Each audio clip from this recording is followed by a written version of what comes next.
नमस्कार छात्रों, आप सभी का हार्दिक स्वागत है प्रभात सर के इस ऑनलाइन क्लासेज में। जैसा कि हम सब जानते हैं कि 26 जनवरी आने वाली है।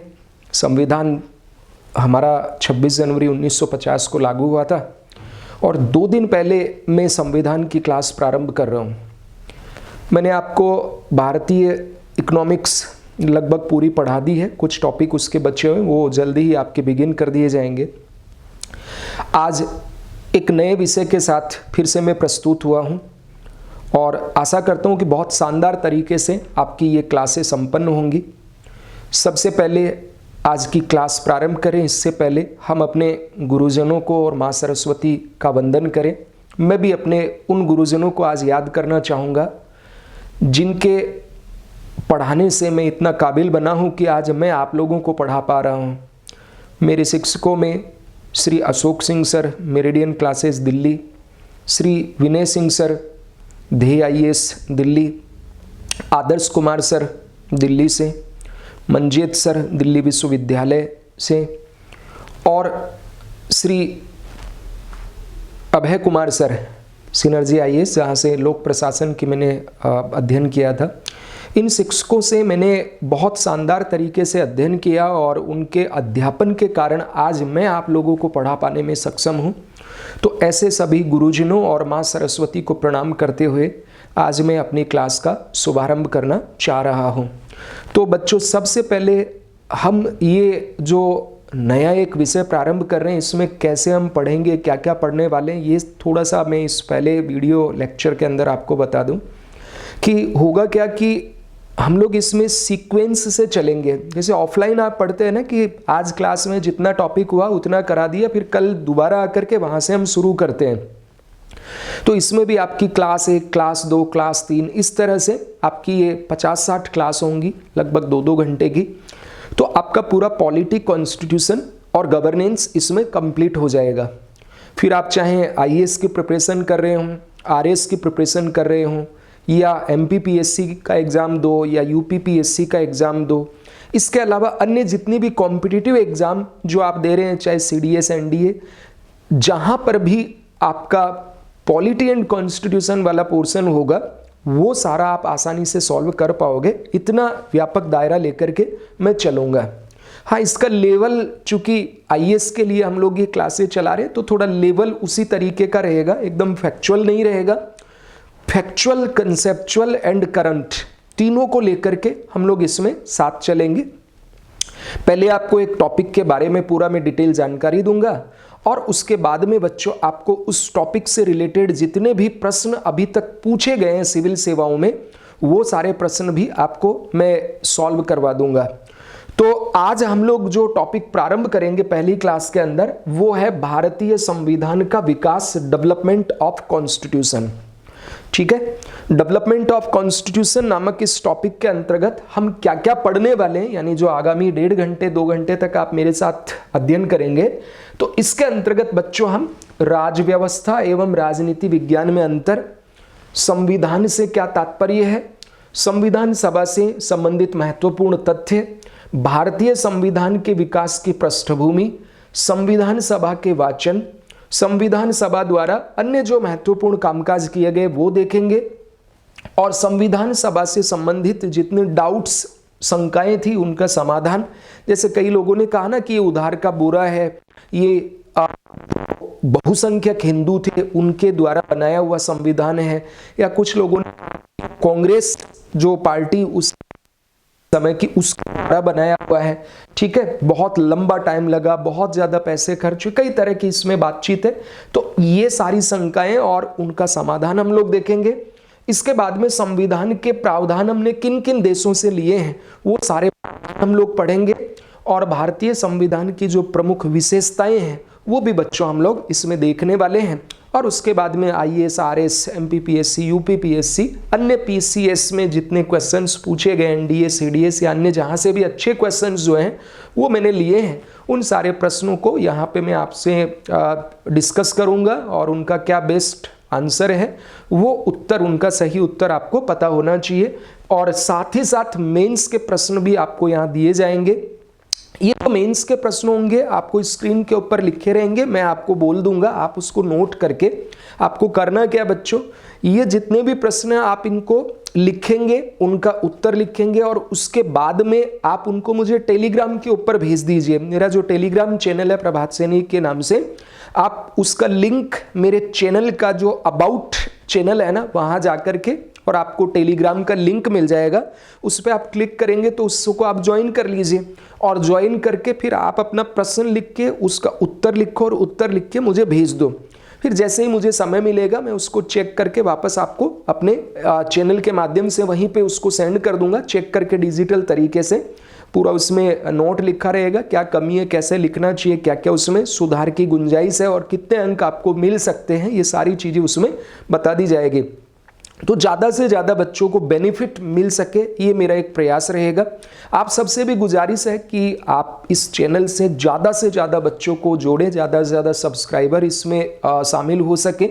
आप जानते हैं कि छात्रों के सहयोग से हर मुकाम तक पहुंचा जा सकता है, तो आप अपने फेसबुक के ऊपर, व्हाट्सएप के ऊपर, टेलीग्राम लिंक के माध्यम से अपना जो चैनल है, इस चैनल का थोड़ा प्रचार प्रसार कर सकते हैं, अपने दोस्तों को सब्सक्राइब करने के लिए कह सकते हैं। अगर आपको मेरी क्लास पढ़ाने की शैली, समझाने का तरीका अच्छा लगता है तो आप इतना सा मेरा सहयोग कर सकते हैं। इन क्लास का किसी भी तरह का कोई चार्ज नहीं है, सबके लिए फ्री है। तो अगर सबको मान लीजिए निःशुल्क एडुकेशन मिलती है और इसके कारण किसी का चयन होता है, थोड़ा सा भी अगर सहयोग मिलता है, तो मैं मानूंगा मेरी ये मेहनत सफल हुई है। तो चलिए बच्चों, आज हम लोग अपना ये जो टॉपिक है इसको हम प्रारंभ कर रहे हैं और सबसे पहले बच्चों हम लोग उठाएंगे राज व्यवस्था और राजनीति विज्ञान में अंतर क्या है। ठीक है, यद्यपि ये टॉपिक में डिटेल आपको अगले वीडियो में, यानी जो अगले वीडियो होंगे उनमें पॉलिटी एंड पॉलिटिकल साइंस इसके बारे में थोड़ा हम डिटेल देखेंगे, लेकिन आज चूंकि कॉन्स्टिट्यूशन पढ़ रहे हैं और पॉलिटी पढ़ रहे हैं तो उसके बारे में बेसिक सा जानकारी आपको मैं अवश्य देना चाहूँगा। देखिए, राजनीति विज्ञान क्या होती है। राजनीति विज्ञान वह शास्त्र या वह विज्ञान है जहां पर पॉलिटिकल साइंस के मूल सिद्धांतों के बारे में, फंडामेंटल थ्योरीज के बारे में अध्ययन किया जाता है। ठीक है, जैसे फंडामेंटल थ्योरीज का मतलब कि भाई जैसे राज्य का सिद्धांत क्या है, what is mean by state क्या होता है। ठीक है, अब स्टेट की डेफिनेशन बताई गई कई तरह की, फिर मूल अधिकार क्या होते हैं, ठीक है, विधायिका क्या होती है, लेजिस्लेचर क्या होती है, लोकतंत्र क्या होता है, राजतंत्र क्या होता है, डिक्टेटरशिप क्या होता है।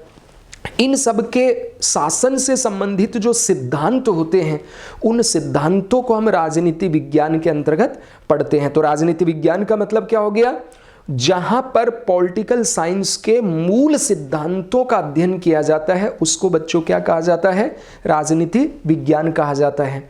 और राजनीतिक व्यवस्था, ठीक है, या राज व्यवस्था या पॉलिटी क्या होती है, तो राज व्यवस्था में राजनीति शास्त्र के जो मूल सिद्धांत हैं, इन सिद्धांतों का यदि बच्चों किसी राष्ट्र की शासन व्यवस्था के संचालन के लिए अगर व्यावहारिक रूप से उपयोग किया जाए तो उसी को कहा जाता है पॉलिटी।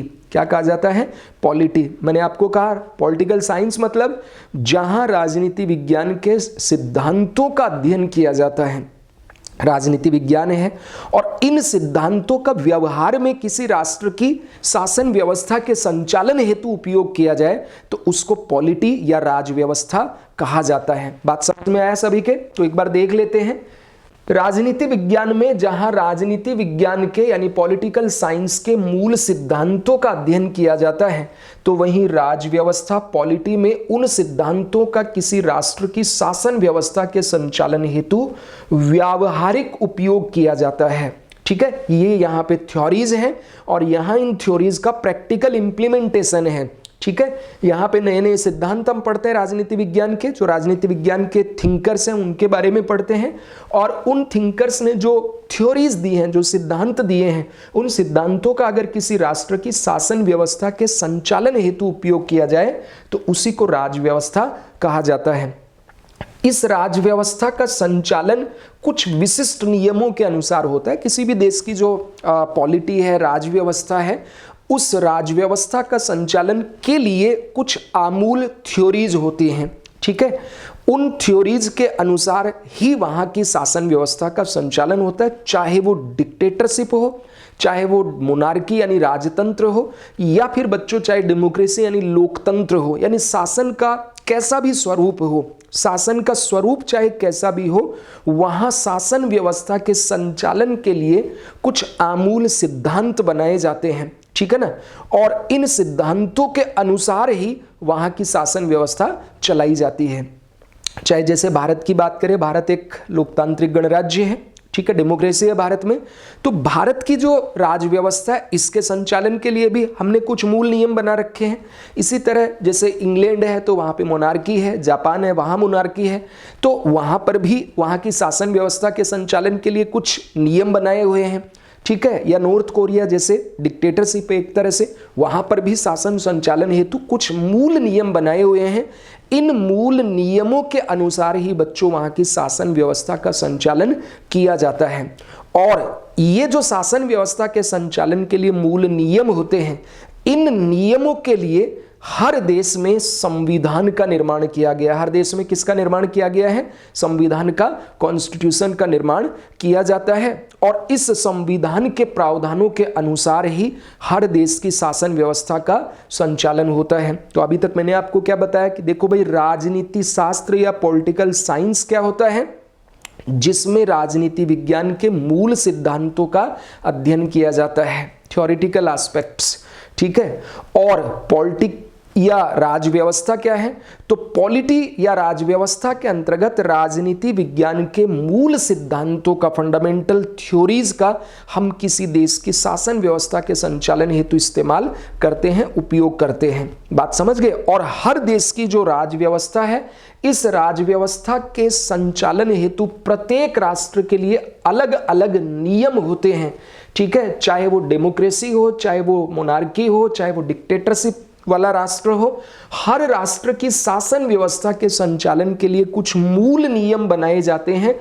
और इन मूल नियमों के अनुसार ही वहां की शासन व्यवस्था का संचालन होता है। इन मूल नियमों को लिपिबद्ध करने हेतु, इन मूल नियमों जिनके अनुसार वहां की शासन संचालन होता है, उस शासन संचालन के लिए प्रत्येक राष्ट्र में कॉन्स्टिट्यूशन या संविधान का निर्माण किया जाता है। और इस संविधान के अनुसार ही शासन व्यवस्था का संचालन होता है। बात समझ गए? अब हम अपने मुद्दे पे आगे, टॉपिक पढ़ना है संविधान का विकास। तो भूमिका बनाने के लिए मैंने आपको पहले बता दिया कि भाई राजव्यवस्था और राजनीति विज्ञान क्या होता है। हमें मूलतः पढ़ना क्या था? संविधान का विकास। तो ये आपके एकदम क्लियर हो जाना चाहिए, ठीक है। अब हम ये देखते हैं कि ये संविधान के अनुसार किसी राष्ट्र की शासन व्यवस्था का संचालन होता है। तो भाई संविधान क्या है? देखो, आम बोलचाल में अगर मैं ऐसे समझा दूं, संविधान किसी देश का सबसे बड़ा कानून होता है, ठीक है। संविधान किसी देश का सबसे बड़ा कानून होता है और उसी के इर्द गिर्द वहां शासन संचालन होता है। तो संविधान नियमों या उपनियमों का एक ऐसा लिखित दस्तावेज होता है जिसके अनुसार सरकार का संचालन किया जाता है। यह देश की राजनीतिक व्यवस्था का बुनियादी ढांचा निर्धारित करता है। तो संविधान नियमों, उपनियमों का एक ऐसा लिखित दस्तावेज होता है जिसके अनुसार सरकार का संचालन किया जाता है। यह देश की राजनीतिक व्यवस्था का बुनियादी ढांचा निर्धारित करता है, ठीक है। बेसिक्स आपको पता होना चाहिए। तो चलो हम देखते हैं कि भाई संविधान क्या होता है, ठीक है। संविधान किसी देश की सर्वोच्च मौलिक विधि होती है। संविधान किसी भी देश की सर्वोच्च मौलिक, सबसे बड़ी मूल कानून होता है एक तरह से। यानी ये एक तरह से किसी राष्ट्र का फंडामेंटल लॉ होता है, फंडामेंटल या आधारभूत कानून होता है। और अन्य जितने भी उस देश के कानून होते हैं, उस देश की विधियां होती हैं, उस देश की संस्थाएं होती हैं, उस देश की प्रथाएं होती हैं, परंपराएं होती हैं, इन सब का उस सर्वोच्च विधि यानी संविधान में झलक होती है। बात सबके एकदम क्लियर हुआ। और हमारा जो संविधान, जो देश की सर्वोच्च विधि होता है, इस संविधान के अनुसार ही बच्चों किसी भी राष्ट्र की प्रमुख संस्थाओं का निर्माण किया जाता है, जैसे हमारी विधायिका हो, हमारी कार्यपालिका हो, हमारी न्यायपालिका हो, ठीक है, या अन्य बड़ी संस्थाएं, जितनी भी प्रमुख संस्थाएं हैं, चाहे CAG हो, चाहे UPSC हो, चाहे निर्वाचन आयोग हो, ये जितनी भी संस्थाएं हैं, पंचायती राज व्यवस्थाएं हो, इन सब का निर्माण संविधान के प्रावधानों के अनुसार ही होता है। बात समझ गए? और इनकी स्थापना संविधान के अनुसार ही होती है। इसके जितने भी अधिकार होंगे, इसकी शक्तियां होंगी, उन सब का बच्चों संविधान के अंदर स्पष्ट प्रावधान किया जाता है। और शक्तियों का विभाजन अगर किया गया तो उसका भी संविधान के अंदर वर्णन है कि भाई ये विधायिका की शक्तियां होंगी, ये कार्यपालिका की शक्तियां होंगी, ये जुडिशरी यानी न्यायपालिका की शक्तियां होंगी। इस प्रकार संविधान किसी भी राष्ट्र में सबसे ऊंचे दर्जे का अर्थात सर्वोच्च कानून होता है, अपेक्स लॉ होता है, ठीक है। और अन्य जितने भी कानून हैं, अन्य जितनी भी व्यवस्थाएं हैं, अन्य जितनी भी संस्थाएं हैं, उन सब के लिए संविधान फाउंडेशन का काम करता है। भारत की राज व्यवस्था की बात करें तो हमारे देश की जो राज व्यवस्था है, हमारे देश की राज व्यवस्था भी भारतीय संविधान के अनुसार ही संचालित होती है। तो एक बार इसको देख लेते हैं। और आप लोग भी, चूंकि आपको नोट्स नहीं बनाना पड़े, इसलिए मैंने इस बार क्या किया कि थोड़ा और मेहनत कर ली और इस तरह से PPT बना ली कि आप स्क्रीनशॉट लेकर के आराम से इसको नोट्स फॉर्मेट में बना लीजिए, सेव कर लीजिएगा। देखिए, कॉन्स्टिट्यूशन से क्या तात्पर्य है? तो संविधान किसी देश की सर्वोच्च मौलिक विधि होता है, ठीक है। अर्थात यह किसी देश का आधारभूत कानून होता है जिसमें देश के अन्य कानूनों, संस्थाओं, विधियों, प्रथाओं, परंपराओं, इन सब की झलक होती है। और संविधान के अनुसार ही किसी देश की प्रमुख संस्थाओं का निर्माण किया जाता है, जैसे विधायिका, लेजिस्लेचर, कार्यपालिका, एग्जीक्यूटिव, न्यायपालिका, जुडिशरी, अन्य जितनी भी और प्रमुख संस्थाएं हैं, ये सारी की सारी संस्थाओं की स्थापना किसके माध्यम से होती है? संविधान के अनुसार होती है। इनकी स्थापना के संविधान के प्रावधानों के अनुसार होती है। और इनके जितने भी जो अधिकार हैं, यानी जुडिशरी का क्या अधिकार है, कार्यपालिका का क्या अधिकार है, ठीक है, या फिर जो सरकार है उसके क्या राइट्स हैं, तथा इसकी शक्तियां क्या हैं, इनके कौन कौन से पावर्स हैं, ये सब भी संविधान द्वारा बच्चों स्पष्ट विभाजन किया जाता है। साफ साफ बता कि भाई ये तुम्हारे काम है, ये तुम्हारी शक्तियां हैं, ताकि डिस्प्यूट ना होने पाए। बात समझ रहे हैं? विशेषकर बड़े राष्ट्र जो होते हैं डेमोक्रेसी, और उनमें इस तरह बहुत ज्यादा जरूरी हो, व्यवस्था वालों में और भी ज्यादा जरूरी है। तो संविधान क्या है? संविधान सबसे ऊंचे दर्जे का यानी सर्वोच्च कानून होता है। किसी भी राष्ट्र में सबसे बड़ा कानून, जैसे हमारे देश में CRPC है, IPC है, ठीक है, और भी बहुत सारे कानून हैं। इन सब कानूनों में भी सबसे बड़ा कानून कौन है? वो है हमारे देश का संविधान। ये जितने भी कानून होते हैं, इन कानूनों को भी शक्तियां संविधान से ही प्राप्त होती हैं। तो अन्य सभी व्यवस्थाओं के लिए संविधान फाउंडेशन का काम करता है।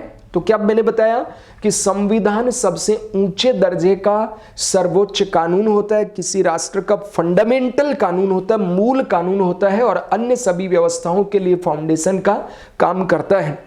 भारत में हमारे देश की जो राज व्यवस्था है, ये राज व्यवस्था संविधान के अनुरूप ही संचालित होती है। तो आशा है संविधान क्या है वो आपके एकदम क्लियर हो गया होगा।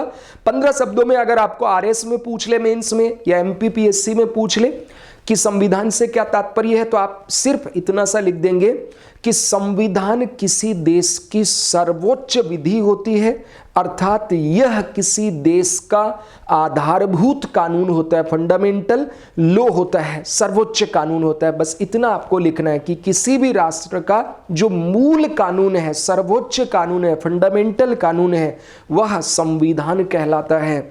ठीक है बच्चों, अब हमें देखना है कि संविधान का निर्माण कैसे हुआ और हमारे देश के अंदर संविधान जो फॉर्मेशन हुआ है, जर्नी जो है संविधान मेकिंग की, वो कैसी रही। इसके बारे में कुछ महत्वपूर्ण तथ्य आपको पीटी के हिसाब से जानना है और उसके बाद में यहां से कुछ छोटे छोटे कंसेप्ट आपको देखना है।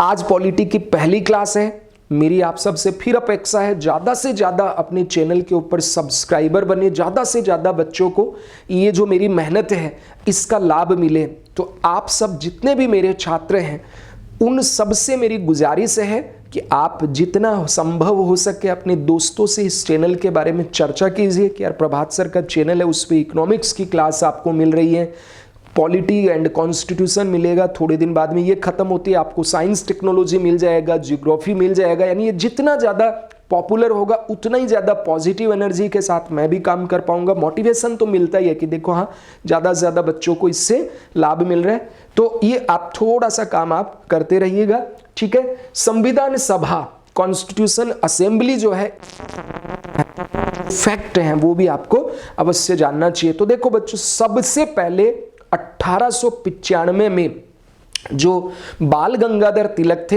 लाल बाल पाल आपने पढ़ा होगा, तो बाल गंगाधर तिलक ने स्वराज विधेयक में संविधान सभा का विचार 1895 में सबसे पहले रखा था, ठीक है।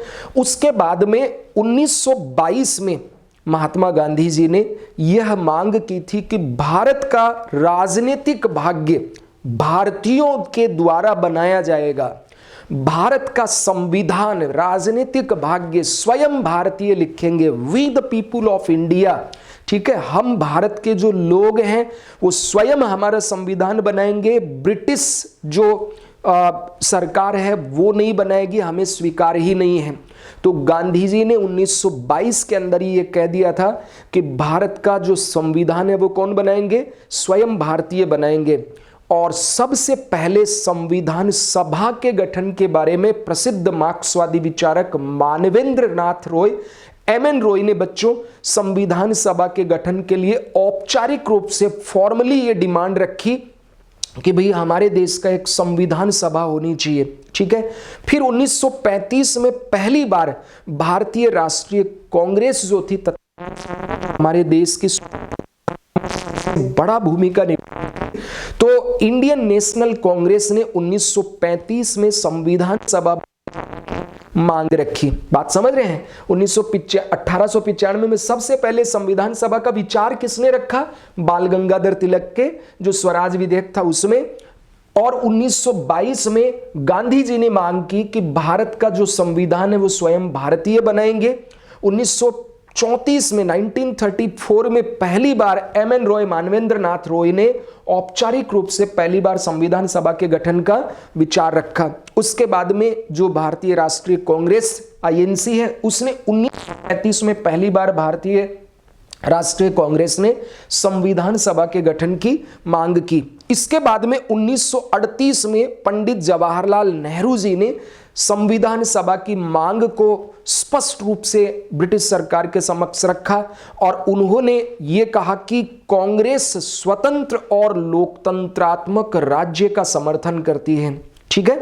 इन्होंने ब्रिटिश सरकार के सामने क्या कहा कि भाई कांग्रेस जो है ये स्वतंत्र और डेमोक्रेटिक, एकदम फ्री होना चाहिए और डेमोक्रेटिक स्टेट होना चाहिए, उसका हम मांग करते हैं, समर्थन करते हैं।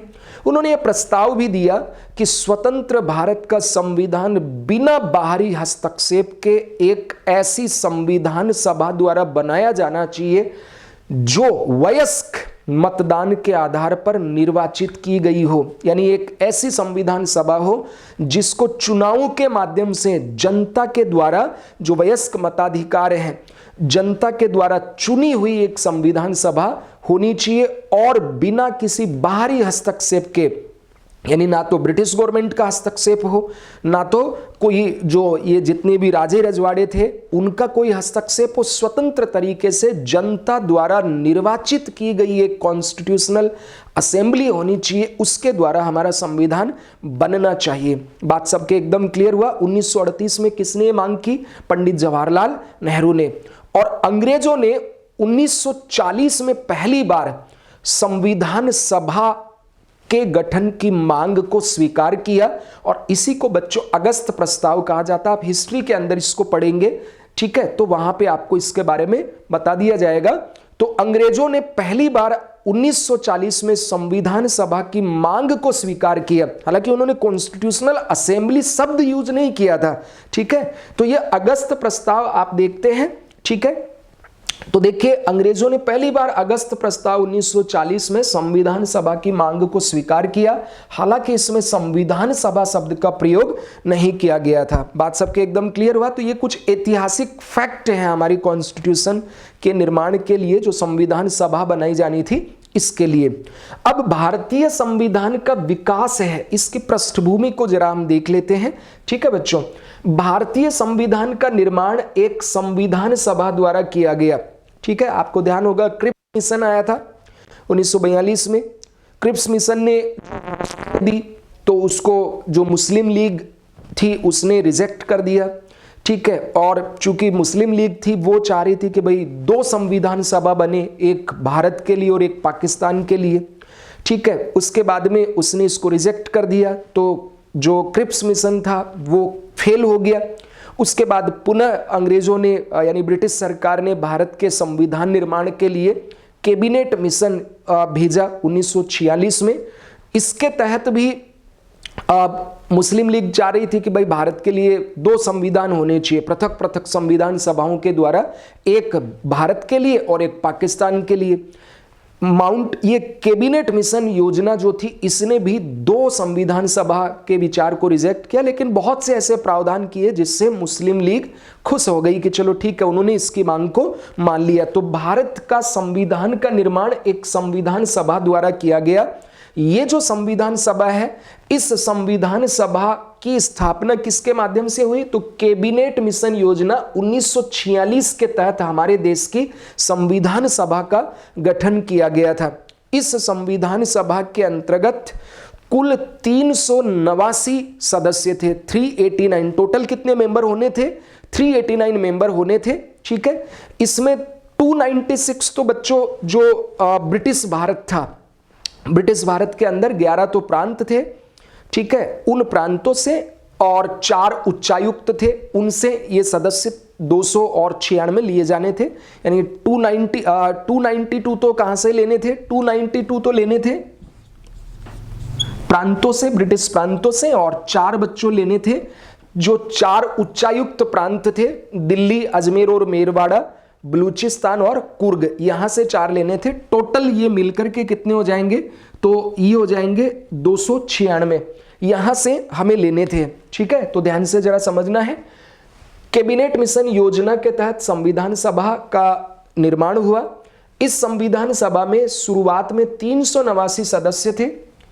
इसमें ब्रिटिश भारत से 2 और 296 लिए जाने थे। 296 में भी 292 तो कहां से आएंगे? तो 11 प्रांत थे ब्रिटिश के, गवर्नर के 11 प्रांत थे और 4 उच्चायुक्त प्रांत थे, यहां से 4 सदस्य आएंगे, यानी दिल्ली, अजमेर, मेरवाड़ा और बलूचिस्तान और कुर्ग, यहां से 4 आएंगे। तो 292 और 4 ये मिलके हो गए 296, प्लस 93 देसी रियासतों से आएंगे। 93 कहां से आएंगे? देसी रियासतों से, जो रजवाड़े थे वहां से 93 सदस्यों को वहां का जो रियासत का प्रमुख था उसके द्वारा मनोनीत किया जाना था।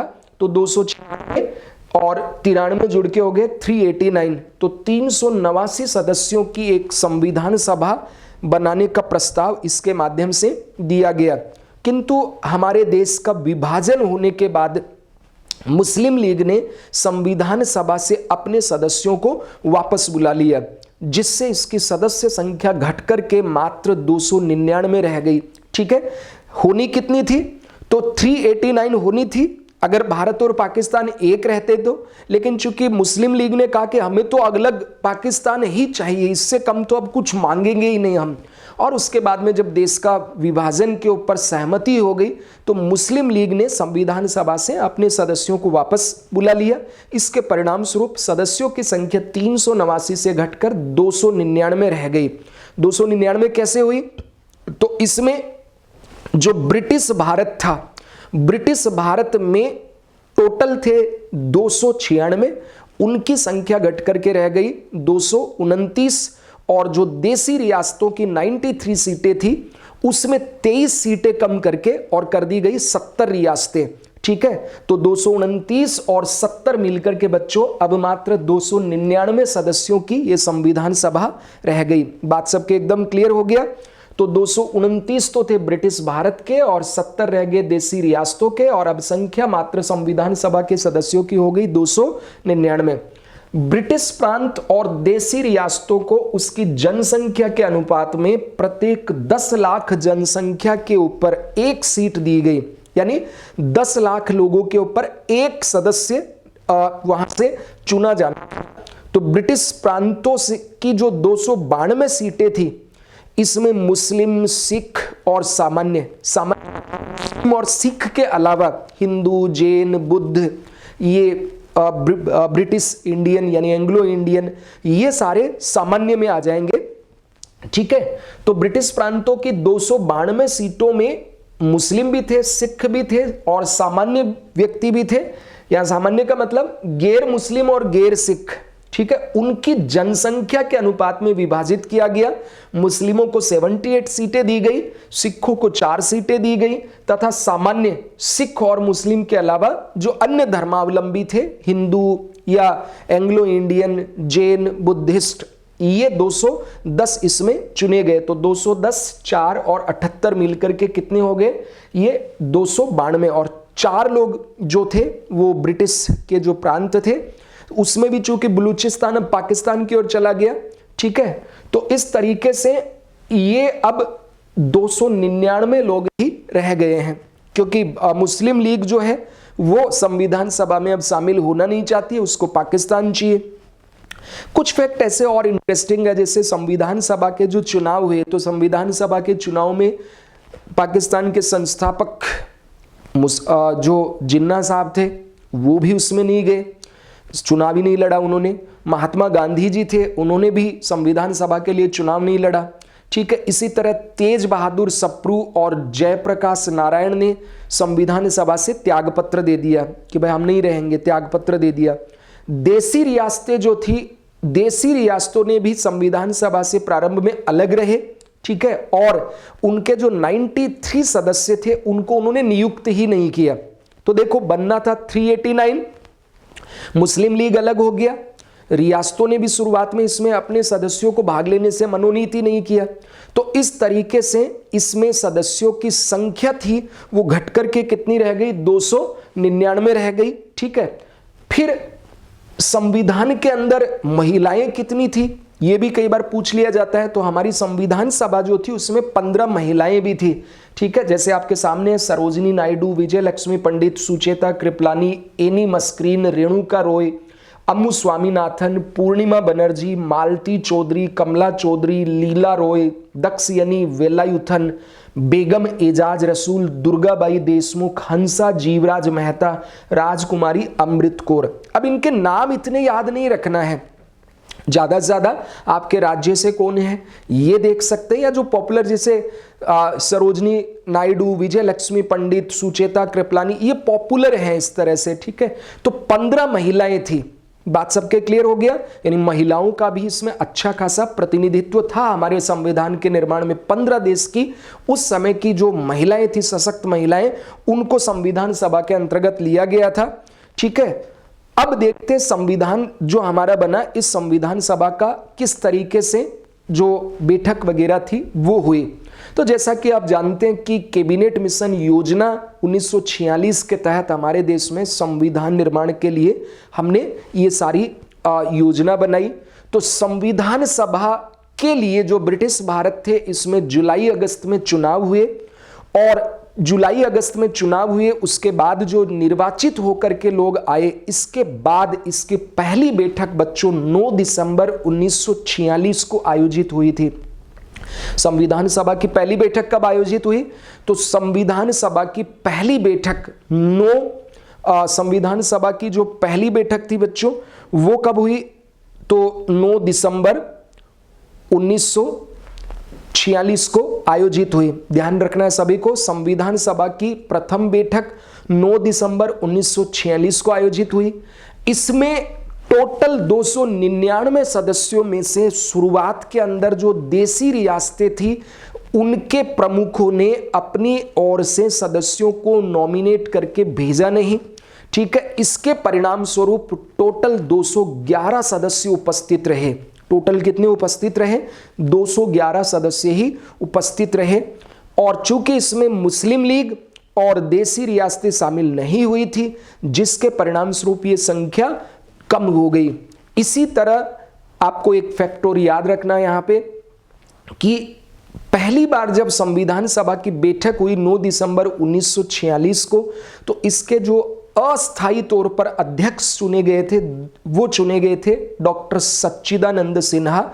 चूंकि ये सबसे ज्यादा उम्र दराज व्यक्ति थे संविधान सभा में, जितने भी लोग चुने गए तो सबसे ज्यादा उम्र के ये सदस्य थे, इसलिए इनको अस्थायी तौर पर संविधान सभा का अध्यक्ष चुना गया। इसके 2 दिन बाद यानी 11 दिसंबर 1946 को डॉक्टर राजेंद्र प्रसाद को संविधान सभा का स्थायी सदस्य चुना गया। इसके साथ ही श्यामा प्रसाद मुखर्जी को उपसभापति और BN राव को संविधान सभा का संवैधानिक सलाहकार चुना गया। याद रखना, अध्यक्ष कौन बने 11 दिसंबर 1946 को? तो हमारे देश के पहले राष्ट्रपति भी यही बनेंगे, इस तरह से याद रख लेना, डॉक्टर राजेंद्र प्रसाद। श्यामा प्रसाद मुखर्जी क्या बने इसके?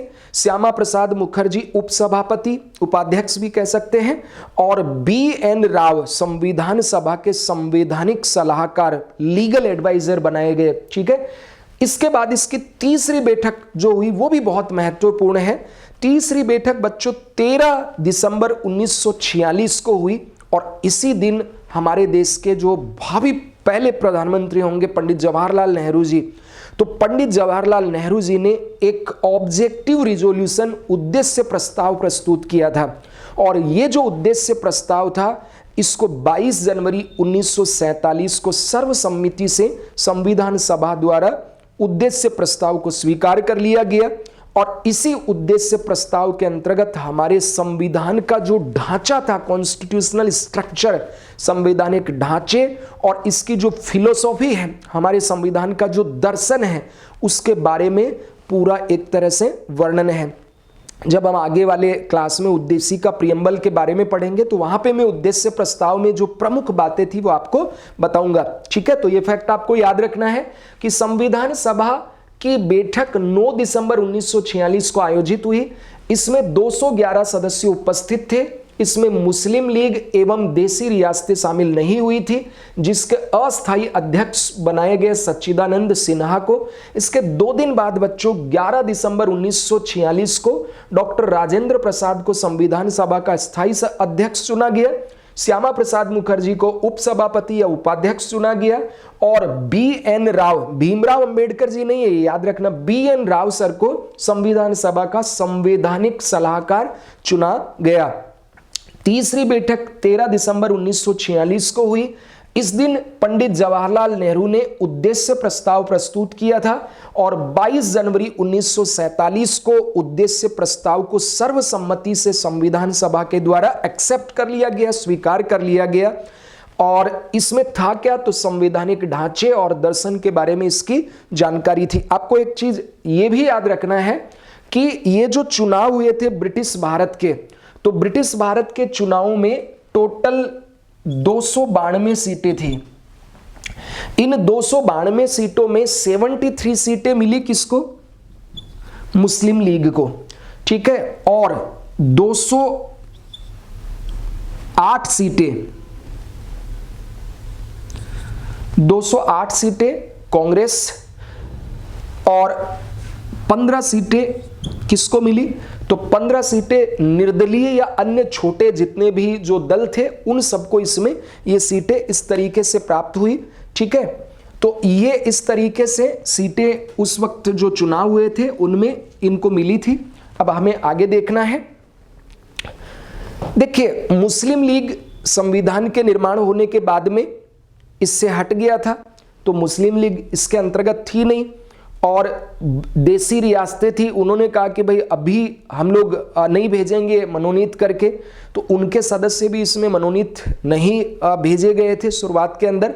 इस वजह से शुरुआत में जब 9 दिसंबर 1946 को संविधान सभा की बैठक हुई तो मात्र 211 लोग ही इसमें उपस्थित हुए थे, जब सच्चिदानंद सिन्हा इसके अस्थायी अध्यक्ष चुने गए थे। धीरे धीरे इसकी संख्या फिर धीरे धीरे अपने आप ही बढ़ती है, चूंकि जो देसी रियासतें हैं उन्होंने भी अपने सदस्यों को इसमें भेज दिया था।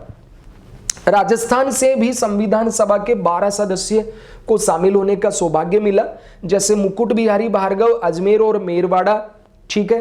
फिर हीरालाल शास्त्री जयपुर से, वीटी कृष्णमाचारी जयपुर से, जयनारायण व्यास जोधपुर से, बलवंत सिंह मेहता उदयपुर से, माणिक्य लाल वर्मा उदयपुर से, गोकुल लाल असावा शाहपुरा भीलवाड़ा से, दलेल सिंह कोटा से, जसवंत सिंह बीकानेर से और सरदार सिंह खेतड़ी से, तथा राय भरतपुर और श्री रामचंद्र उपाध्याय अलवर से। ये 12 वो व्यक्ति थे जिन्होंने भारत का जो संविधान बनाने के लिए कॉन्स्टिट्यूशनल असेंबली गठित हुई थी उसमें इनको भी वो सौभाग्य मिला, इन हुतात्माओं को हमारे देश का संविधान निर्माण में अपनी आहुति देने का।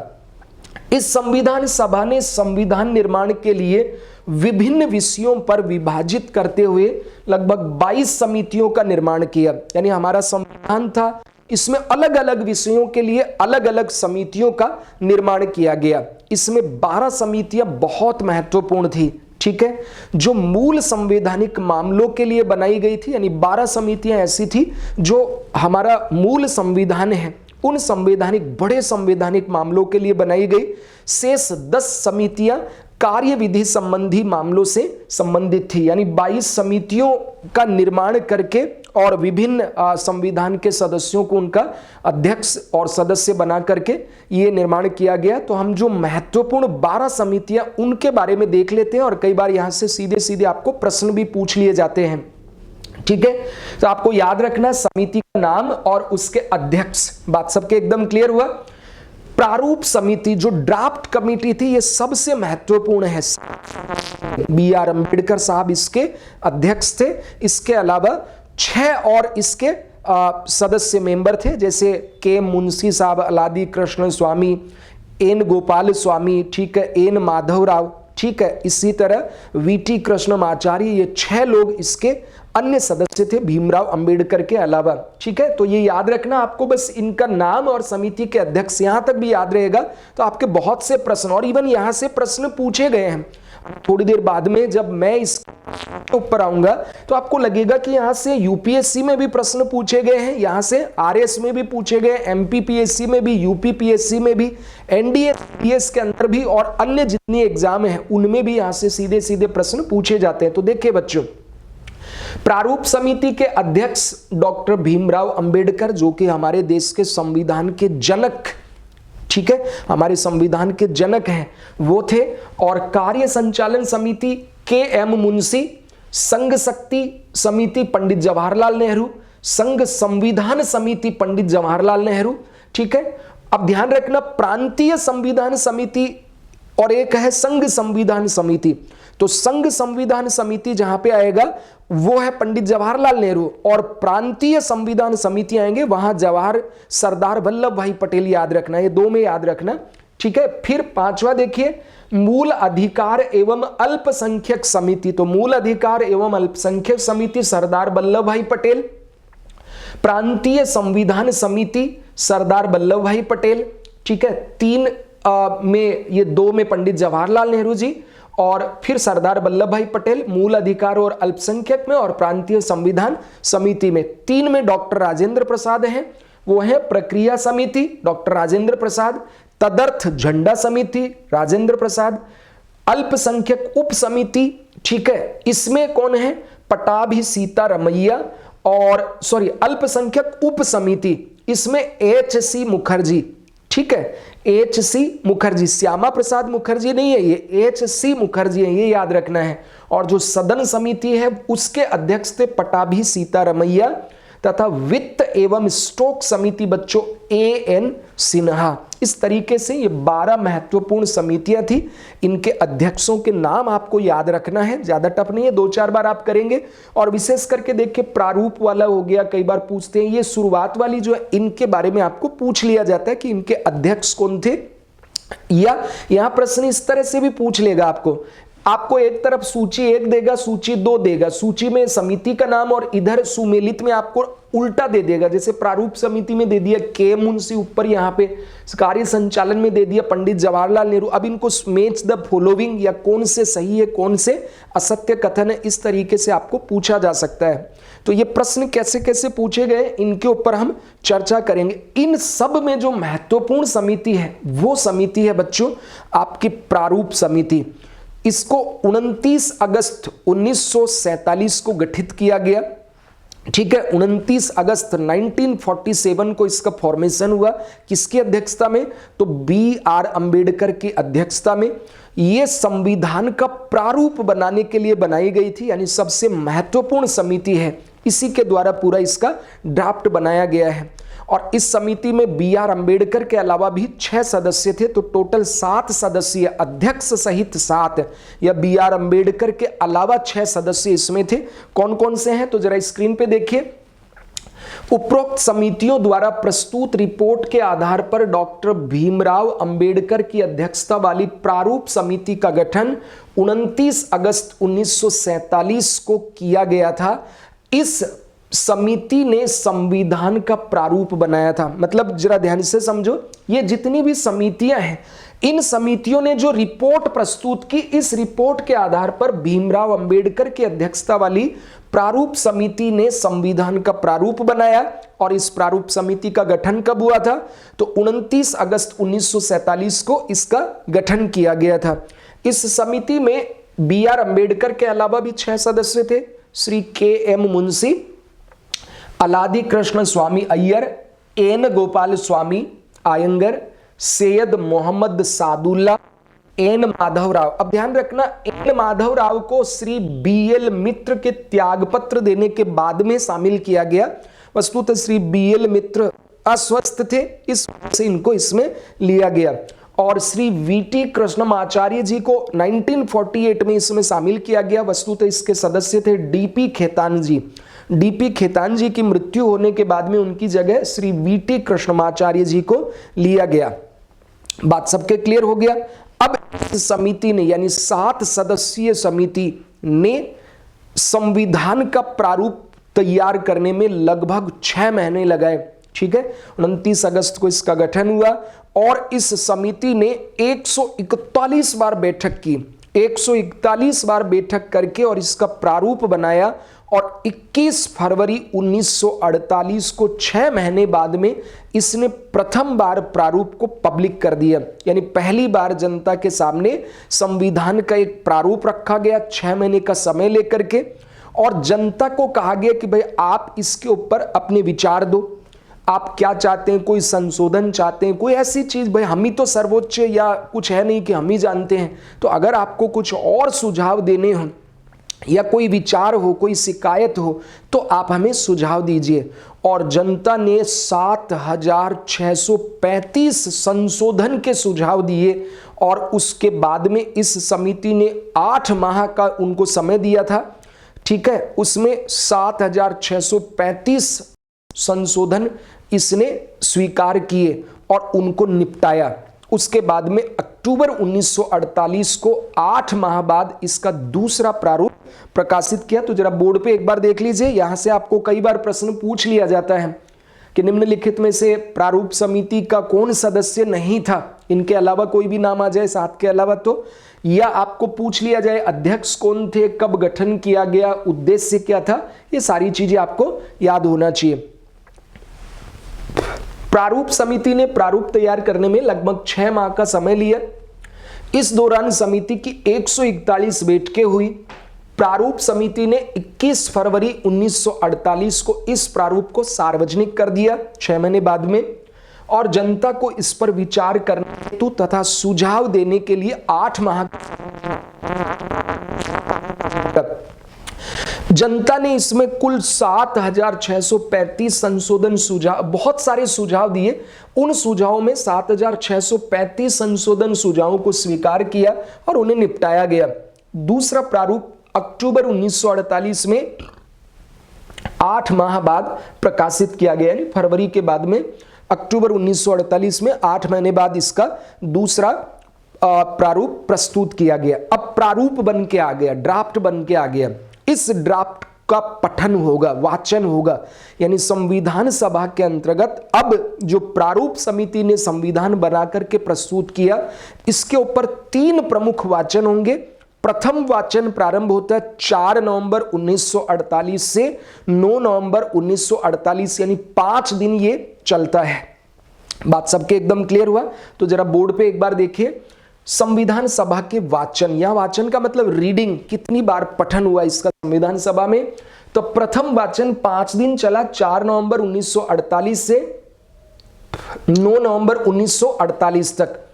डॉक्टर भीमराव अंबेडकर के द्वारा संविधान का अंतिम बार प्रारूप संविधान सभा के अंदर रखा गया।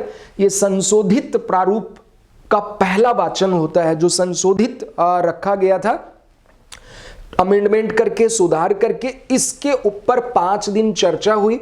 दोबारा दूसरा वाचन 15 नवंबर 1948 से 17 अक्टूबर 1949 तक हुआ। दूसरी बार संविधान के खंडवार, यानी संविधान जो बनाया गया, तो संविधान के अंदर पार्ट वाइज चर्चा की गई।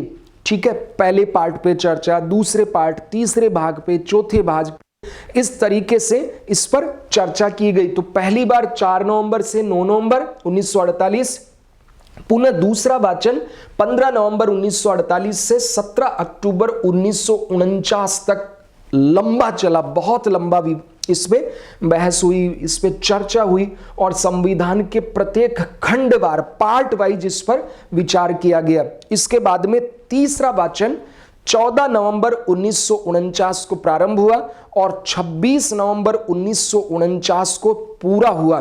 ठीक है, याद रखना है इसको। तीसरा जो इसका वाचन हुआ था, तीसरा वाचन चला 14 नवंबर 1949 से लेकर के 26 नवंबर 1949 तक। इसके अंदर 1949 26 नवंबर वो दिन था जिस दिन हमारे संविधान को अंगीकृत कर लिया गया, स्वीकार कर लिया गया। और संविधान के जनक डॉक्टर भीमराव अंबेडकर ने 26 नवंबर 1949 को एक प्रस्ताव पेश किया, the constitution is settled by the assembly be passed. फिर से, the constitution is settled by the assembly be passed, ये प्रस्ताव पेश किया गया और इस प्रस्ताव को बच्चों 26 नवंबर 1949 को पारित कर दिया गया। इसके बाद में 26 नवंबर 1949 को अंततः इसे संविधान सभा के द्वारा स्वीकार कर लिया गया और संविधान सभा के अध्यक्ष डॉक्टर राजेंद्र प्रसाद के द्वारा इस पर हस्ताक्षर किए गए। इसके बाद में संविधान सभा के जो कुल 299 सदस्य थे, उन सदस्यों में से 26 नवंबर 1949 को टोटल जो उपस्थित 284 सदस्य थे, ठीक है, बाकी कुछ अनुपस्थित थे, वो नहीं आए। ठीक है, टोटल उस दिन 26 नवंबर 1949 को 284 सदस्य उपस्थित थे, उन सब ने इस पर हस्ताक्षर किए और इसी कारण से 26 नवंबर 1949 को हमारे संविधान को अंगीकृत कर लिया गया। ठीक है, तो 2015 में नरेंद्र मोदी जी ने कहा कि भाई 26 नवंबर का बहुत ऐतिहासिक महत्व है हमारे देश के लिए। क्यों? उस दिन हमारे देश के संविधान को अंगीकृत किया गया था, मान लिया गया था। बात समझ में आ गया? हमने स्वीकार कर लिया कि यह हमारा संविधान होगा, इसलिए हर 26 नवंबर को अब संविधान दिवस के रूप में मनाया जाता है। कब से? 2015 से। बात सबके क्लियर हो गया? अब थोड़ा सा इसको देख लीजिए। तृतीय वाचन में जब ये डॉक्टर भीमराव अंबेडकर ने प्रस्ताव पेश किया, कौन सा? The constitution is settled by the assembly be passed प्रस्ताव पेश किया, जो 26 नवंबर 1949 को पारित हुआ और 26 नवंबर 1949 को संविधान को स्वीकार कर लिया गया और संविधान सभा के अध्यक्ष व सदस्यों ने इस पर अपने हस्ताक्षर किए। तथा संविधान सभा के कुल 299 सदस्यों में से उस दिन जो उपस्थित 284 सदस्य थे उन्होंने इस पर हस्ताक्षर किए। यही कारण है कि 26 नवंबर 1949 को संविधान अंगीकृत किया गया और इसके कारण 2015 से इसे संविधान दिवस के रूप में मनाया जाता है। अब देखो, एक है गणतंत्र दिवस, रिपब्लिक डे, जो आफ्टर 2 डेज यानी 26 तारीख को आने वाला है। आज 24 है, 24 जनवरी, 2 दिन बाद हमारे देश में गणतंत्र दिवस मनाया जाएगा। तो गणतंत्र दिवस अलग है, ये है कॉन्स्टिट्यूशन डे। तो कॉन्स्टिट्यूशन डे क्यों मनाया जाता है? क्योंकि 26 नवंबर 1949 को हमने संविधान को अंगीकृत कर लिया था इस उपलक्ष्य में। इस प्रकार लगभग 64 लाख रुपए खर्च से 2 वर्ष 11 माह तथा 18 दिन लंबा समय हमारे संविधान के निर्माण में लगा। और जब हमारा संविधान बनकर तैयार हुआ था तो इसमें 395 अनुच्छेद थे, 395 आर्टिकल्स, 22 भाग थे और 8 अनुसूचियां। आज हमारे संविधान में 470 आर्टिकल्स हैं, 25 भाग हैं और 12 अनुसूचियां। लेकिन जब मूल संविधान बना था तो मूल संविधान में 395 आर्टिकल्स, 22 पार्ट्स और 8 अनुसूचियां थी। बात सबके एकदम क्लियर हुआ? क्योंकि हमारा संविधान एक जीवंत संविधान है, समय के साथ इसमें चेंजेस हो सकते हैं। जरूरत हमें पड़ी तो हमने इसमें चेंज कर दिया, ठीक है। जैसे सहकारिता समितियों के लिए एक पार्ट जोड़ दिया गया, फंडामेंटल ड्यूटीज के लिए 4 कैपिटल ए जोड़ दिया गया। इसी तरह नगरीय प्रशासन के लिए 9 क इसमें जोड़ा गया, 9 ख सहकारी समितियों के लिए इसमें जोड़ा गया। तो ये जरूरतों के अनुसार हम इसमें चेंज कर सकते हैं। मूल संविधान में 395 आर्टिकल्स, 22 भाग और 8 अनुसूचियां थी। अब मूल संविधान हमारा बन तो गया था 26 नवंबर 1949 को, लेकिन इसको लागू पूरी तरह से उस दिन नहीं किया गया। किंतु 16 ऐसे आर्टिकल्स थे जो तत्कालीन समय में तुरंत लागू करना जरूरी था। जैसे नागरिकता संबंधी प्रावधान, अनुच्छेद 5, 6, 7, 8, 9, इनको 26 नवंबर 1949 को लागू किया गया। इसी तरह राष्ट्रपति की शपथ का प्रतिज्ञान, अनुच्छेद आर्टिकल 60 के अंदर इसका प्रावधान है, उसको उसी दिन लागू किया गया। चुनाव से संबंधित अनुच्छेद 324 को उस दिन लागू किया गया। इसी तरह स्थायी संसद से संबंधित अनुच्छेद लागू किए गए। इसी तरह आर्टिकल 366, 367, 379, 380, 388, 391, 392, 393 और 394, ये 16 आर्टिकल बच्चों ऐसे थे जो बहुत महत्वपूर्ण थे। इसलिए इनको तुरंत उस 26 नवंबर 1949 को लागू कर दिया गया, क्योंकि ये बहुत महत्वपूर्ण विषय थे। शेष संविधान को 26 जनवरी 1950 को लागू किया गया, जिस दिन हम गणतंत्र दिवस मनाते हैं, ठीक है। तो चलिए देखते हैं इसके कई प्रावधान, जैसे नागरिकता संबंधी अनुच्छेद 5, 6, 7, 8, 9। राष्ट्रपति की शपथ किस अनुच्छेद में है? 60 में। इसको चुनाव से संबंधित अनुच्छेद 324, अस्थायी संसद संबंधी अनुच्छेद 366, 367, 379, 380, 388, 391, 392, 394, ये जो संक्रमणकालीन महत्वपूर्ण अस्थायी जो प्रावधान थे उनसे संबंधित थे, इनको 26 नवंबर 1949 को ही लागू कर दिया गया था, क्योंकि 16 अनुच्छेद बहुत महत्वपूर्ण थे। लेकिन हमारे संविधान को संपूर्ण रूप से कब लागू किया गया? तो संपूर्ण रूप से बच्चों 26 जनवरी 1950 को लागू किया गया, क्योंकि इस दिन का बहुत ऐतिहासिक महत्व था।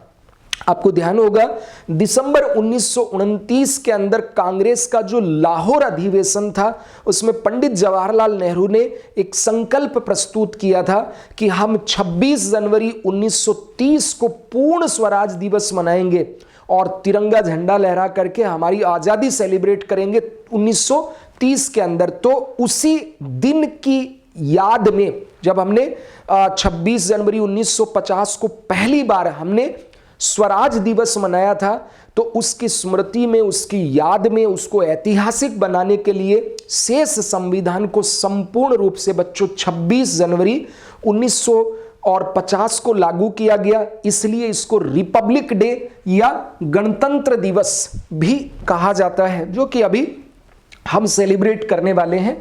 ठीक है, गणतंत्र दिवस के रूप में इसको मनाया जाता है। संविधान सभा का अंतिम अधिवेशन 24 जनवरी 1950, ठीक है, और 24 जनवरी 1950 को जब संविधान सभा का अंतिम अधिवेशन, अंतिम बैठक हुई, तो उसमें सारे के सारे सदस्यों ने सर्वसम्मति से डॉक्टर राजेंद्र प्रसाद को प्रथम राष्ट्रपति, भारत का पहला राष्ट्रपति इसमें चुना गया। ठीक है, तो पहले राष्ट्रपति संविधान सभा के द्वारा 24 जनवरी 1950 को चुने गए थे। कौन? डॉक्टर राजेंद्र प्रसाद। सबके एकदम याद हो जाना चाहिए। अब जब हमारे संविधान 26 जनवरी 1950 को लागू हो गया, तो अब सर्वोच्च विधि कौन बन गया? हमारा संविधान। और मैंने कहा कि राज व्यवस्था, किसी भी देश की राज व्यवस्था का संचालन चलता किससे है? संविधान से। तो क्योंकि अभी तक तो हमारा कोई संविधान था नहीं, तो हमारा संविधान नहीं था, तो हमारे देश की राज व्यवस्था चल रही थी भारतीय स्वतंत्रता अधिनियम 1947, और इससे पहले ब्रिटिश सरकार के द्वारा भारत शासन अधिनियम 1935 बनाया गया था, जिससे हमारे देश की शासन व्यवस्था चल रही थी। किंतु अब तो हमारा अपना संविधान आ गया और उसको लागू कर दिया। We the people of India, ठीक है, हम भारतवासियों ने अपनी इच्छा से एक संविधान बनाया, अपने लिए बनाया, और 26 जनवरी 1950 को होशो हवास में खुशी खुशी के साथ हमने इस संविधान को अपने ऊपर ही लागू कर दिया कि आज से यही हमारा सबसे बड़ा कानून है, हमारे देश का सर्वोच्च मूल कानून ये होगा। तो जब मूल कानून सबसे बड़ा कानून हो गया, तो भैया ये दोनों कानून निरस्त हो गए। कौन कौन से? स्वतंत्रता, भारतीय स्वतंत्रता अधिनियम 1947 और 1935 का भारत शासन अधिनियम, दोनों समाप्त हो गए। बात सबके एकदम क्लियर हो गया। तो हमारे देश का संविधान लागू किस दिन हुआ? तो इसको ध्यान से समझना है, यहां पे है ना। संपूर्ण संविधान लागू हुआ 26 जनवरी 1950 को, और संविधान का जो बहुत जरूरी 16 अनुच्छेद थे वो लागू हो गए थे। कब? तो वो लागू हो गए थे 1949 के अंदर। बात सबके एकदम क्लियर हो गया। 26 नवंबर 1949 को। शेष लागू हुआ 26 जनवरी 1950 को। राष्ट्रपति कब चुने गए? डॉक्टर राजेंद्र प्रसाद जी 24 जनवरी 1950 को। बात सबके एकदम क्लियर हुआ। और संविधान की शुरुआत के साथ ही भारतीय स्वतंत्रता अधिनियम 1947 और भारत शासन अधिनियम 1935 को समाप्त कर दिया गया। बात सबके एकदम क्लियर हो गया। भारतीय स्वतंत्रता अधिनियम 1947 द्वारा संविधान सभा की भूमिका एवं स्वरूप में बदलाव हो गया। जब देखो बच्चों, ये भारतीय स्वतंत्रता अधिनियम 1947 जब समाप्त हो गया, तो अब संविधान सभा की भूमिका में भी बदलाव होगा। जब ये कानून खत्म मान लिया हमने, तो भैया अब ये है ही नहीं, तो पहले तो उसके अनुसार काम चल रहा था। अब संविधान सभा की भूमिका में चेंज क्या आया? तो पहला और सबसे महत्वपूर्ण चेंज ये आया कि संविधान सभा अब संप्रभु निकाय बन गई। यानी इससे पहले चूंकि संविधान सभा का गठन किया गया था कैबिनेट मिशन योजना, और वो कैबिनेट मिशन योजना बनाई थी ब्रिटिश सरकार ने। ठीक है, किसने बनाई थी? ब्रिटिश सरकार ने, भारत के संविधान के निर्माण के लिए एक संविधान सभा का गठन करने हेतु। तो संविधान सभा का गठन पहले किया गया था कैबिनेट मिशन योजना के तहत, तो संप्रभु नहीं थी, यानी उसके द्वारा कोई भी कामकाज किया जाएगा तो अंततः ब्रिटिश सरकार के प्रति रिस्पॉन्सिबल थे। लेकिन अब हमारा स्वतंत्रता अधिनियम 1947 जब समाप्त हो गया, 1935 का अधिनियम समाप्त हो गया, संविधान भी हमने लागू करने के ऊपर सहमति बता दी। जब ये दोनों खत्म हुए तो संविधान सभा पूर्ण रूप से संप्रभु निकाय बन गई, क्योंकि पहले कैबिनेट मिशन की सिफारिशों के आधार पर गठित होने के कारण इसमें संप्रभुता का अभाव था। और यहां संप्रभुता का मतलब क्या है? ऐसा कोई निकाय या ऐसा देश, ऐसा कोई संस्था जो बाहरी तौर पर और आंतरिक तौर पर जब निर्णय लेती है तो किसी के दबाव में नहीं रहती है। यानी वो अपना निर्णय लेने में ना तो बाह्य शक्तियों के दबाव में होती है, फॉरेन पावर्स के, और ना ही घरेलू शक्तियों के दबाव में रहती है। स्वतंत्र और खुल करके डिसीजन लेती है, अपनी मर्जी के मालिक होते हैं, कोई दबाव नहीं होता है किसी तरह का। तो पहला, जब भारतीय स्वतंत्रता अधिनियम 1947 समाप्त हुआ तो संविधान सभा की भूमिका और स्वरूप में पहला जो बड़ा बदलाव हुआ वो क्या था? संविधान सभा पूर्ण रूप से संप्रभु निकाय बन गई। ठीक है, और पहले संप्रभुता का अभाव क्यों था? चूंकि कैबिनेट मिशन की सिफारिशों के आधार पर गठित होने के कारण ब्रिटिश गवर्नमेंट वस्तुतः यहां पर क्या थी? संप्रभु निकाय थी। बात सबके एकदम क्लियर हो गया। उसके बाद में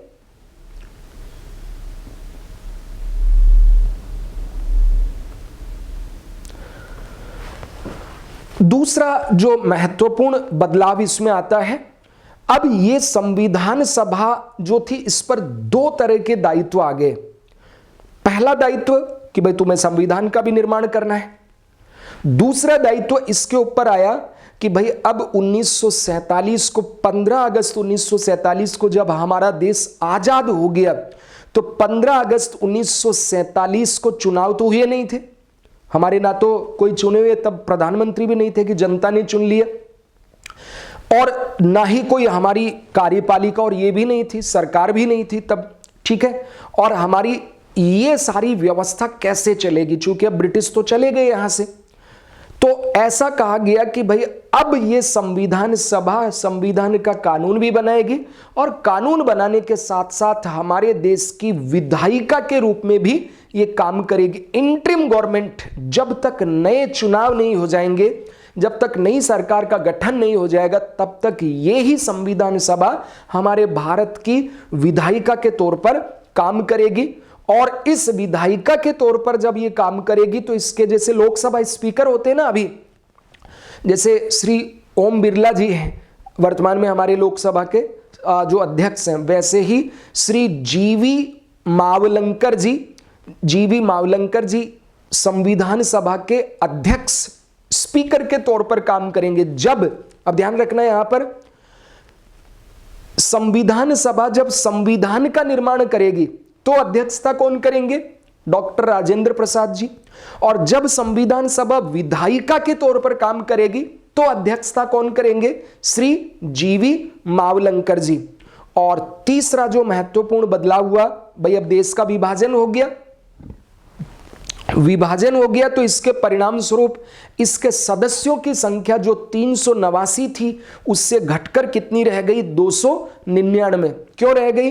क्योंकि भाई इससे मुस्लिम लीग के जो लोग थे वो चले गए, और जो ब्रिटिश रियासतें थी, 93 रियासतों के लिए सीटें थी, उसमें भी 23 सीटें कम करके अब 70 देशी रियासतों की सीटें हो गई। बात सबके एकदम क्लियर हुआ? तो पहली क्या बदलाव हुआ? संविधान सभा पूर्ण रूप से संप्रभु निकाय बन गई।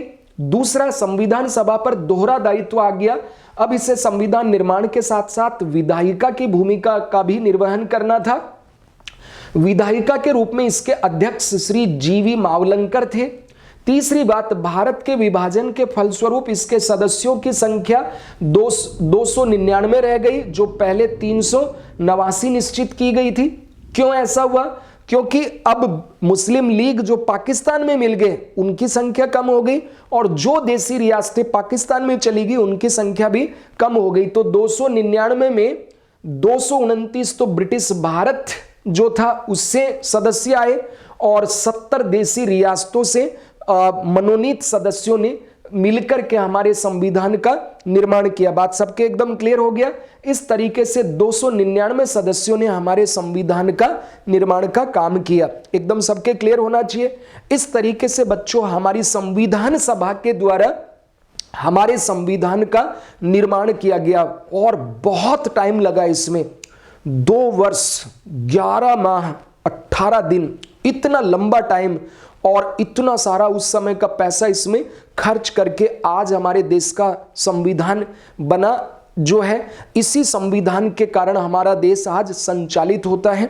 अब इसके कुछ और महत्वपूर्ण काम भी थे जो संविधान सभा ने किए। कौन कौन से? जैसे हमारा जो राष्ट्र ध्वज है, तिरंगा, राष्ट्रीय ध्वज जो है 22 जुलाई 1947 को मान्यता इसको दी गई कि हमारे देश का जो राष्ट्रीय ध्वज होगा वो कौन होगा, ये तिरंगा होगा। दूसरा, हमने राष्ट्रमंडल जो जैसे आप देखते हैं ना CWG होते, कॉमनवेल्थ गेम होते हैं, तो हमने राष्ट्रमंडल जो ऑर्गेनाइजेशन है, कॉमनवेल्थ ऑर्गेनाइजेशन है, उसकी सदस्यता 16 मई 1949 को स्वीकार की। उस समय जवाहरलाल नेहरू जी ने ये कहा था कि कुछ लोगों ने आक्षेप ये लगाया वस्तुतः कि भाई आप तो संप्रभु देश हैं, फिर कॉमनवेल्थ की सदस्यता लेंगे तो यहां तो आपकी संप्रभुता नहीं रहेगी। तो उन्होंने कहा हमने अपनी मर्जी से सदस्यता ली है, हमें किसी ने बाध्य नहीं किया कि भाई तुम इसकी सदस्यता लो।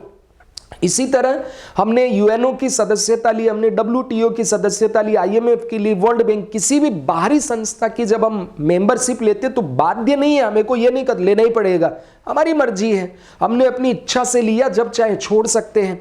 तो वहां हमारी संप्रभुता का हनन तो तब होता जब हमें बाध्य होकर ऐसा करना पड़ता, और हम अपने निर्णय खुद लेने वाले थे, हमने अपनी इच्छा से उसकी सदस्यता ली। तो राष्ट्रमंडल देशों की सदस्यता हमने कब ली, 16 मई 1949 को। और राष्ट्रगान जन गण मन, ठीक है, तथा राष्ट्रगीत वंदे मातरम, ठीक है, 24 जनवरी 1950 को इनको भी हमने स्वीकार कर लिया। और 26 जनवरी को आपको पता ही है हमारा देश जब रिपब्लिक डे मनाया तो जनगण मन और ये दोनों नेशनल एंथम बजाया गया। और नेशनल सॉन्ग क्या, नेशनल एंथम तो हो गया जनगण मन, नेशनल सॉन्ग हो गया वंदे मातरम, ठीक है। ये कब अपनाया गया, तो 24 जनवरी 1950 को। और हिंदी जो हमारे माथे की बिंदी है, हिंदी को राजभाषा के रूप में 14 सितंबर 1949 को स्वीकृति दी गई, बात समझे। और 24 जनवरी 1950 को डॉक्टर राजेंद्र प्रसाद जी को हमारे देश का पहला राष्ट्रपति निर्वाचित किया गया, किसके द्वारा, संविधान सभा के द्वारा। तो ये 4 प्रमुख अन्य काम थे जो संविधान सभा द्वारा किए गए। अब ये जो संविधान सभा है जिसने संविधान का निर्माण किया, तो संविधान सभा के बारे में कई लोगों ने ये आक्षेप लगाया कि भाई ये एक तो संविधान सभा का प्रातिनिधिक स्वरूप कैसा था। तो जैसे विंस्टन चर्चिल ने कहा कि संविधान सभा में भारत के केवल बड़े वर्ग का प्रतिनिधित्व था। और यहां बड़े वर्ग से क्या मतलब है, हिंदुओं से, ठीक है, जिनकी संख्या ज्यादा थी। तो इन्होंने कहा कि ये जो है सारे लोगों को लेकर के नहीं बनाया गया, बल्कि कुछ जो सबसे बड़े संप्रदाय के लोग थे, हिंदू लोग थे, उन लोगों का प्रतिनिधित्व इसने किया, बाकी का नहीं किया। जबकि ऐसा नहीं है, हम कहेंगे नहीं, इसमें मुस्लिम भी थे, इसमें सिख भी थे, महिलाएं भी थी, एंग्लो इंडियन भी थे, जैन बुद्धिस्ट भी थे, सब थे, क्योंकि हिंदुओं की संख्या ज्यादा थी तो वो ज्यादा आएंगे, बात समझ रहे हैं। दूसरा, जैसे लॉर्ड विस्काउंट ने कहा कि ये हिंदुओं का निकाय है, क्योंकि इसमें हिंदुत्व को मानने वाले, हिंदू धर्म को मानने वाले लोगों की संख्या ज्यादा थी। बात सबके एकदम क्लियर हुआ। इसी तरह कांग्रेस की प्रधानता या सभी विचारधारा वाले दलों का इसने प्रतिनिधित्व किया था। तो वस्तुतः यहां पर ग्रेनविल ऑस्टिन एक प्रसिद्ध राजनीति विचारक, बहुत महान थिंकर हुए हैं, इन्होंने कहा कि कांग्रेस का इसमें बहुत ज्यादा वर्चस्व था। और उन्होंने एक स्टेटमेंट दिया संविधान सभा के बारे में कि संविधान सभा एक दलीय देश का एक दलीय निकाय है और सभा ही कांग्रेस है, कांग्रेस ही भारत है। इन सब को हम खारिज कर देंगे।